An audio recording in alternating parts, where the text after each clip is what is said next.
Segundo o censo de 2010, as trabalhadoras rurais são responsáveis pela renda de 42,4% das famílias do campo no Brasil.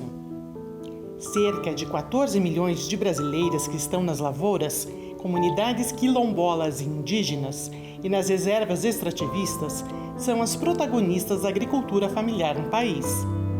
45% dos produtos são plantados e colhidos por mãos femininas.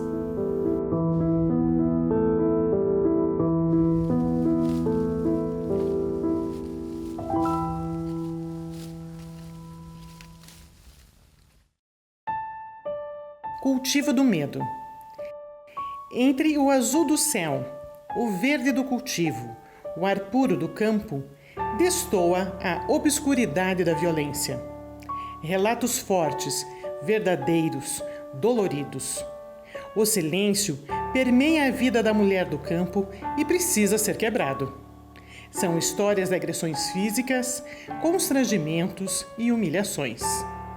Eu chegava em casa e ele fazia tirar a roupa para ele ver se tinha marca no meu corpo de alguma marca de homem, sabe? Ele quis que eu abortasse. Não acreditava. Foi, comprou as coisas para me abortar, né? Eu falei que não, que se ele não assumisse, eu assumia sozinha, não precisava. Eu disse, não, deixa você registrar também, não precisa. Eu disse, tira a outra do teu nome também, se você não é homem de assumir o que você faz, eu assumo. E foi tempo, tudo. Daí ele queria fazer DNA, eu disse, eu faço, não tem problema nenhum, eu faço. E daí foi a primeira vez que eu tentei separar dele, né? Só que nunca tive apoio do pai. A violência no meio rural, como nos quadros urbanos, ela não foge muito. Porém, nós, enquanto rurais, enquanto pessoas do campo, da água, da floresta, sofremos muita violência.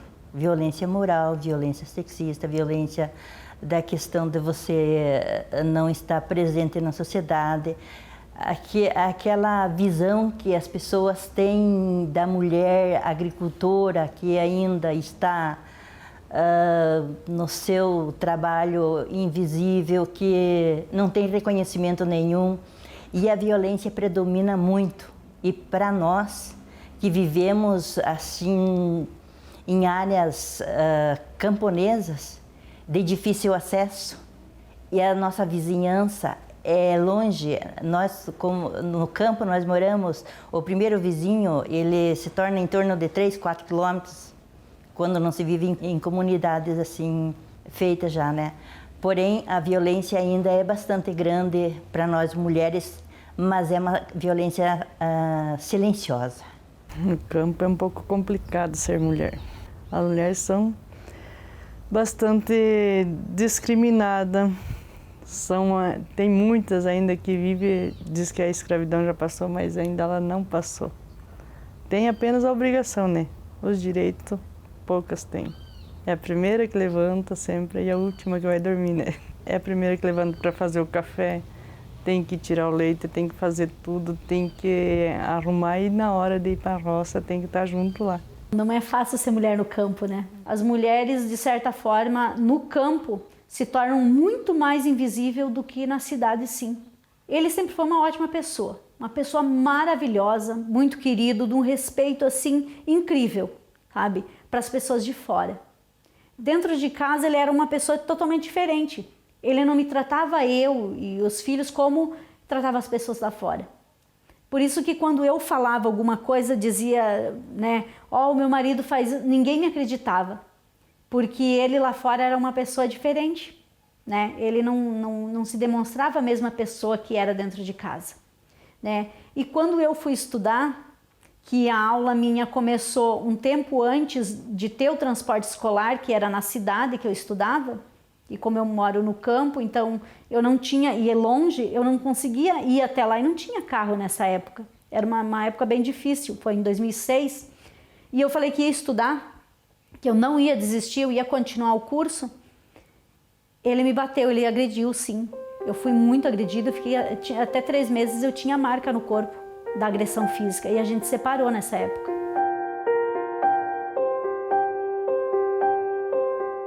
queria muito ser mãe também, né? Engravidei logo no começo. Depois eu aprendi a me cuidar e cuidava. Só que daí nessa tinha aquela, você não quer porque tá se guardando pros outros. E ali que começou as brigas também, né? Depois de 1 ano de casado, ele quis que eu provasse para ele que eu tinha me casado virgem com ele. O que ele viu não valeu de nada. Eu disse, vou fazer para quê, né? Se é o que você viu. O que nós vivemos não tem valor, o que adianta eu jurar para você? O que minha palavra vai valer? Não, você vai jurar com as mãos em cima de uma Bíblia, né? Para mim não tinha sentido nenhum. Mas eu fiz por ele, porque ele achou que ia ser diferente, mas não foi.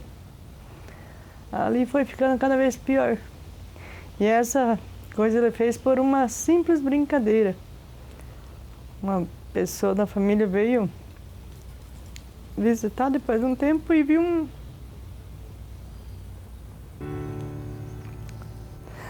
no meu buquê uma flor diferente, que não era branca, né? E fez uma brincadeira.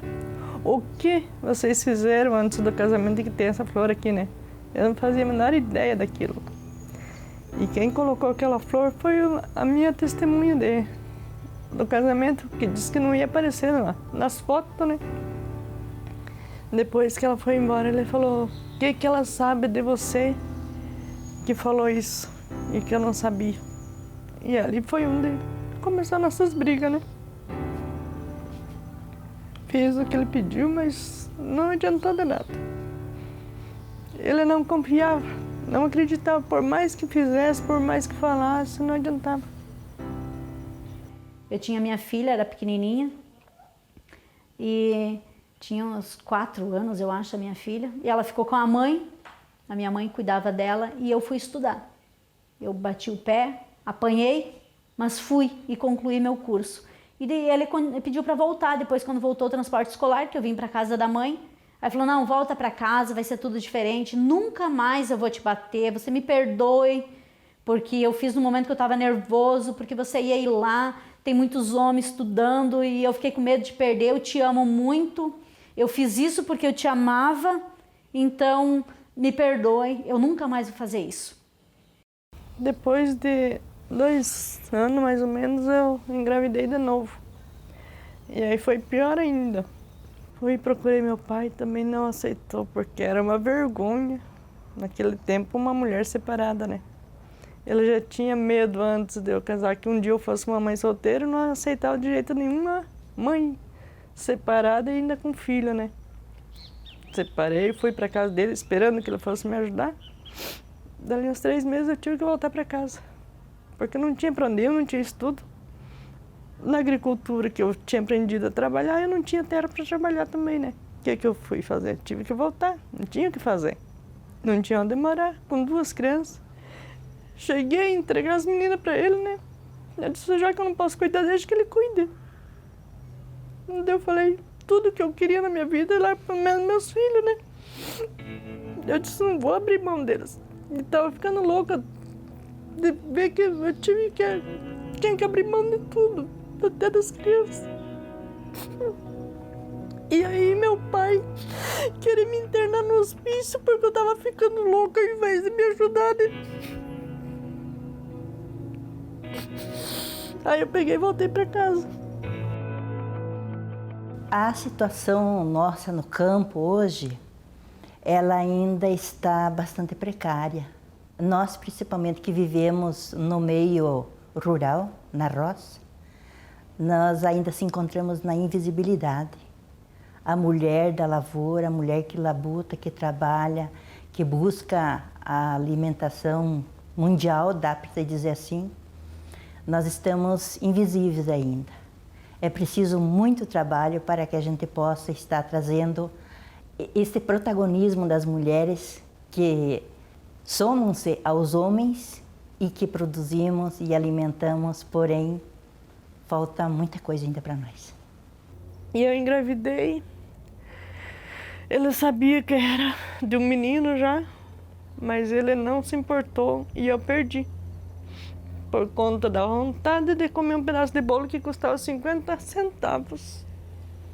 Aí, para completar, ele fez eu empurrar um trator que não tinha partido. eu perdi. Dali 4 meses eu engravidei de novo e estava o mesmo risco porque era muito perto, né? E eu não tinha como me cuidar. E daí que nem eu falei, se eu dizia que não é porque eu tinha amantes e estava me guardando para outros homens, né? Aí, para mim não perder, eu tive que pedir ajuda para os vizinhos, que o médico proibiu de eu caminhar, descer degraus e tudo, porque era muito perto e era muito arriscado. E ele já sabia de novo que era piá, né? Eu disse que queria tanto.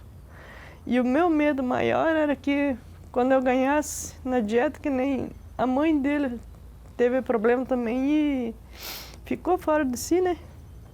Eu disse, eu vou na dieta, eu vou ficar louca igual a mãe dele. E ele vivia dizendo que ele queria que eu enlouquecesse, que daí ele me ponhava no hospício. E eu disse, olha, e o medo de perder a criança, né? Daí eu consegui segurar ele. E nasceu. Hoje já está com 17 anos. Vai completar 18 anos. Falei, ele nunca mais bate em mim, né? Porque eu também me decidi isso. Então eu vou voltar, mas isso eu não vou mais apanhar de homem, eu não vou mais apanhar. Nós, mulheres do campo, estamos sofrendo situações assim, porque a gente apanha, a gente recebe palavrões, a gente vive num meio assim, até na questão da nossa própria família, na questão dos nossos filhos, quando eles pegam uma certa idade, eles também já parece que dá seu direito de estar contribuindo para a violência de palavrões, o tipo do assédio, de te reprimir, do que aquilo que você sabe, que você está dizendo a verdade, que é certo, que é verdadeiro, porém com uma nova geração que está vindo, porque os nossos filhos é uma nova geração. Não é aquilo que nós passamos. E de repente a gente está sofrendo da família, está sofrendo dos nossos parentes e nós não temos para quem falar. Não temos aonde nós buscar apoio. Se você vai fazer uma reclamação, quem vai te atender vai ser um homem. O homem automaticamente ele nasceu naquele momento que ele é o chefe. Então, ele sendo o chefe, ele pode tudo. Nós mulheres somos submissas desde os primórdios tempos. E a gente vem sofrendo isso, nós não temos para quem reclamar. É necessário soltar nossa voz e nós se unirmos mais. E nós buscarmos condições, caminhos para que a gente possa sair dessa invisibilidade e dizer basta, chega. Uns diazinhos foi tudo tranquilo. Ai, tudo um doce, tudo um amor de pessoa, só que ele nunca conversava comigo. Ele nunca fazia planos comigo. Se ele fosse plantar alguma coisa na lavoura, ele falava com os irmãos, ele fazia os planos com os irmãos, ele fazia os projetos com os irmãos, tudo eles. Eu nunca sabia de nada que estava acontecendo. Quando ele saía de casa, eu não sabia para onde que ele ia. Eu não sabia a hora que ele vinha. Então eu vivia sozinha, eu e meus filhos sempre em casa sozinha. E sempre me virando, porque o dinheiro que ele fazia, eu nunca sabia o que ele fazia. E o que a gente produzia na roça, se eu fosse trabalhar, eu nunca recebia por isso, sabe? Eu nunca recebia. Então eu decidi que eu não ia mais trabalhar na lavoura, porque eu tinha que trabalhar e faltava coisas em casa, porque eu não recebia nada. Então eu comecei a sobreviver com pão caseiro, eu comecei a fazer macarrão e vendia. Da porteira para dentro das nossas comunidades, na nossa propriedade, a gente faz o trabalho, planta, colhe, ordenha, planta hortifrutigranjeiros, vai em busca de meios de geração de renda, mas da porteira para fora é o homem que está no controle das finanças. E ele voltou, se joelhou na minha frente, falou que nunca mais ele ia fazer aquilo e que eu perdoasse ele mais uma vez. E eu acabei perdoando mais uma vez. Cada agressão que ele fazia para mim, eu me senti um lixo assim, e eu chorei muito. Eu chorei muito. A minha menina mais velha, principalmente depois que foi crescendo mais, Ele vinha, ele dava tapa, ele dava chute. Era as brincadeiras, mas umas brincadeiras estúpidas dele, né? Ela avançava nele. Aí eu tinha que ir e separar eles. A menina mais velha, você olhava para ela, você só via ódio no olho dela. O mundo que Deus nos deixou não é esse. Que esse mundo que Deus nos deixou não é para separar o homem com a mulher, com brigas, coisas e tal, e sim para unir, para fazer uma família feliz realmente. E isso deve partir do homem, da mulher e dos filhos. Assim, eu acredito que dentro do seio familiar, na hora que tiver o diálogo, a compreensão de um lado e do outro, a violência começa a ser eliminada aos poucos, mas ela tem tendência a se eliminar. Mas hoje ainda, as nossas companheiras da roça, da lavoura, muitas delas, se elas não falam por medo, porque depois, se elas falam uma vez, a outra vez elas podem não ter mais voz para falar.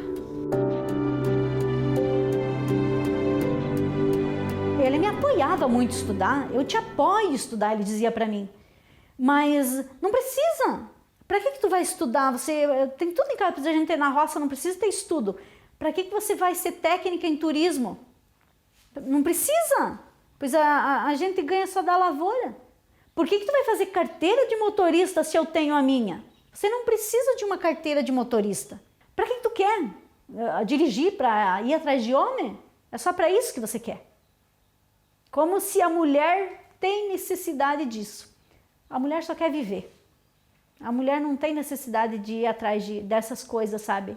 E eu sofria muito com isso. E dói até hoje. E um dia, meu piá com 2 anos, foi para a cozinha e buscou uma faquinha de serra falando que ia matar o pai para ele não fazer mais isso. E chegou no momento que ela disse assim, mãe, isso é agressão? Você está sofrendo agressão do pai o tempo todo e chega, mãe, eu não aguento mais. E você pare com isso, está na hora de você mudar de vida. Você vai aguentar isso até quando, mãe?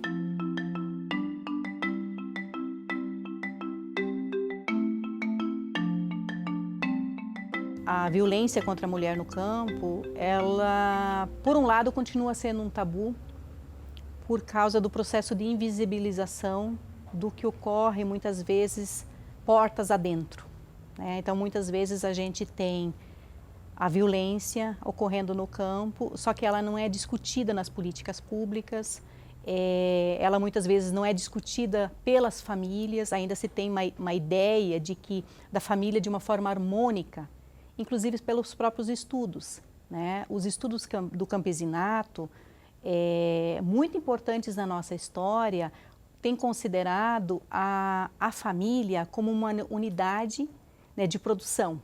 E quando pensa ela como uma unidade de produção, pensa essa família de uma forma colaborativa em si, né? Uma família que colabora, né?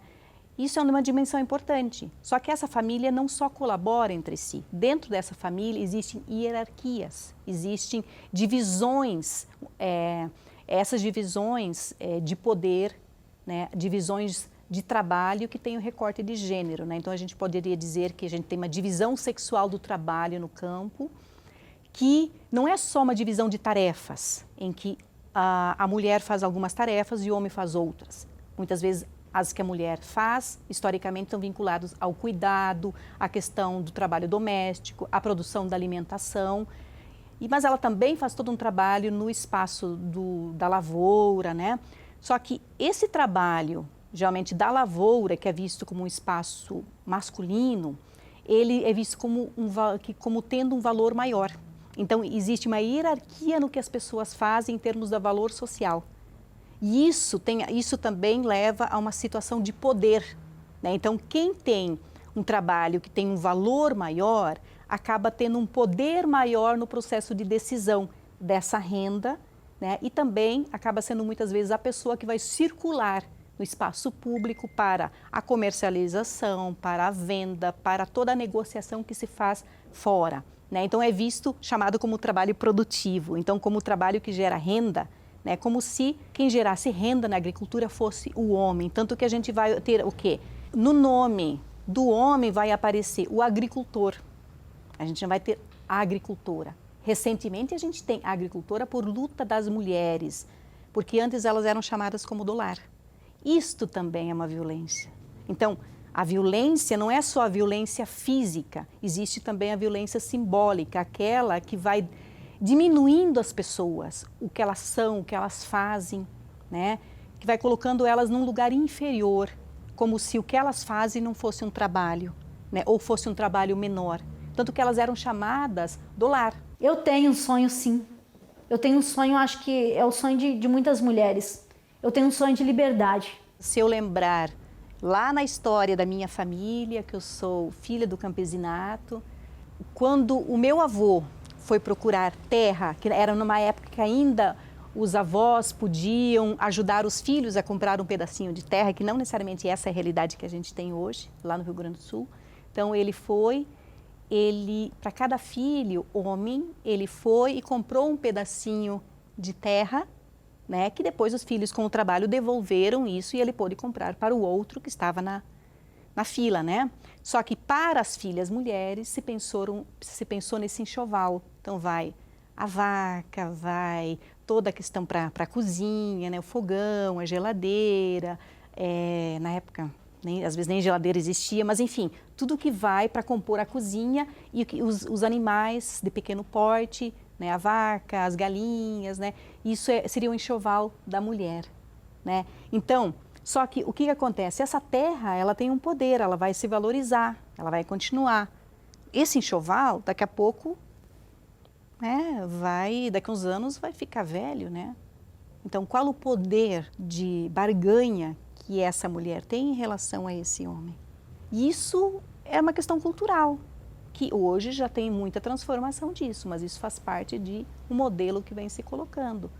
Então, a gente não consegue pensar essa violência no campo sem a gente pensar essa organização do trabalho, a organização da renda, o modo de vida também, que muitas vezes acaba sendo escondido, né? Não se fala às vezes disso, não se problematiza essas questões. Então se invisibiliza o trabalho, as relações sociais de gênero presentes nesse trabalho, nessas relações familiares e com isso também a própria violência de gênero. A mulher tem medo do homem agressivo e o homem tem medo da mulher sem medo. Nós não queremos mais apanhar, que nós não queremos que sejamos reprimidas por palavras, por ações, por castigos. A gente não quer levar mais sinal no corpo. A gente quer uma vida assim onde que a gente seja um ser humano.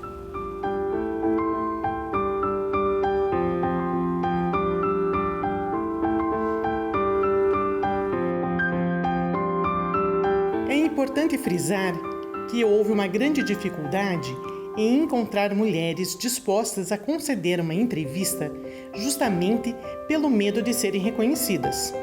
Há inúmeros casos pela zona rural. Contudo, o silêncio impera até mesmo entre as que já saíram do ambiente de violência. Comportamento este fruto do trauma que sofreram. O silêncio é a voz da impunidade.